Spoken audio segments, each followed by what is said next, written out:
What if I told you that a simple parrot achieved what millions of humans struggle for their entire lives? What if I told you that this ordinary bird transcended the cycle of birth and death and attained moksha? Sounds impossible, right? This isn't just any mythological tale.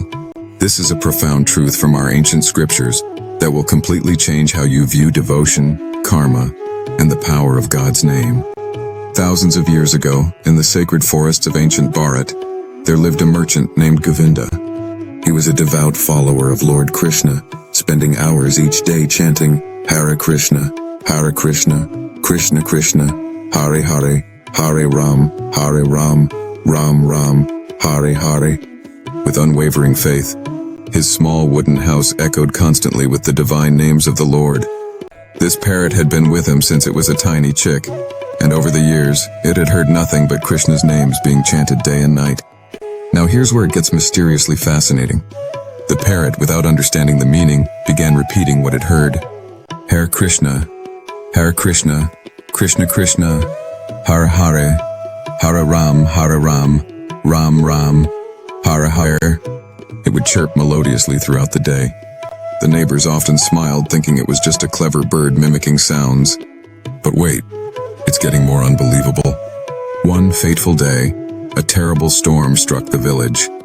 Lightning crashed, trees fell, and in the chaos, a wild cat broke into Govinda's house.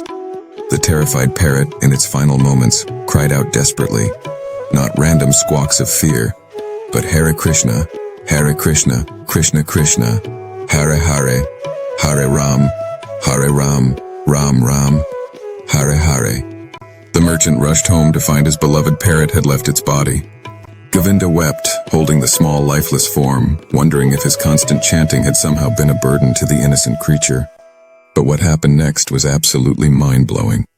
That very night, Govinda had a divine vision. Lord Krishna himself appeared before him, radiating golden light with a gentle smile on his lips. "Your parrot," the Lord said softly, "has attained what sages meditate lifetimes to achieve." Shockingly, the Lord revealed that the parrot, through constant repetition of the divine names, even without understanding their meaning, had purified its consciousness completely. The vibrations of Hare Krishna, Krishna Krishna, Hare Hare, Hare Ram, Ram Ram, Hare Hare, had transformed its very soul. Mysteriously, Lord Krishna's answer changed everything.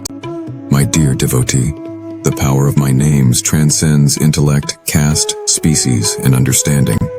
Even the wind that carries these sacred sounds becomes purified. Your parrot chanted with pure heart. No ego, no material desires, no pretense, just innocent repetition of my names." Unbelievably, this simple story reveals one of the most powerful truths of spiritual life.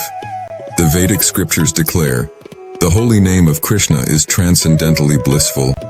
It bestows all spiritual benedictions, for it is Krishna himself, the reservoir of all pleasure." The parrot didn't need to study Sanskrit, perform elaborate ceremonies, or even understand theology. Interestingly, this ancient wisdom speaks directly to our modern hearts. In today's complex world, we often think spiritual progress requires complicated practices, elaborate rituals, or years of study. But this parrot story reveals that the most profound transformations can come through the simplest acts of devotion.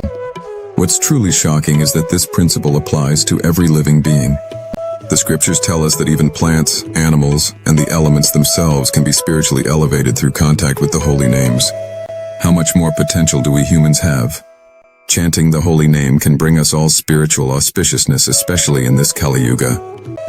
It teaches us that sincerity and consistency in chanting can be more powerful than scholarly knowledge without devotion. Mysteriously, this story makes us question our own spiritual priorities. If a simple bird can attain liberation through innocent chanting, what excuse do we have for not taking the holy names seriously?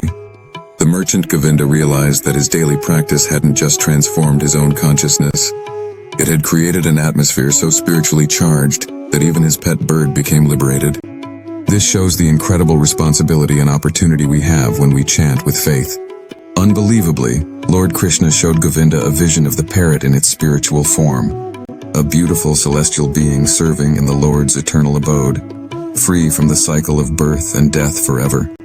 This, the Lord said, is the power of constant remembrance. Whether done with full knowledge or innocent repetition, my names never failed to deliver the soul back to me. Govinda fell to his knees, tears streaming down his face, understanding that he had witnessed the most extraordinary miracle, not magic but the natural result of divine grace working through sacred sound. From that day forward he chanted with even greater faith, knowing that if a parrot could achieve the supreme goal of human life, surely any soul who approaches the Lord with sincerity can experience the same divine mercy. This isn't just an ancient story, my friends. This is a living truth available to each of us today. The same divine names that liberated the parrot are available to us right now. Hare Krishna, Krishna Krishna, Hare Hare, Hare Ram, Ram Ram, Hare Hare. These sounds carry the same transformative power today as they did thousands of years ago. The parrot story reminds us that God's love doesn't discriminate. Whether you're a scholar or simple-hearted, young or old, the path of chanting the holy names is open to all. And for spreading our Sanatana Dharma, please do like, share, and subscribe the channel. In today's modern darkness, we need the spiritual light of our Vedic stories more than ever before. Thank you for watching. Hare Krishna.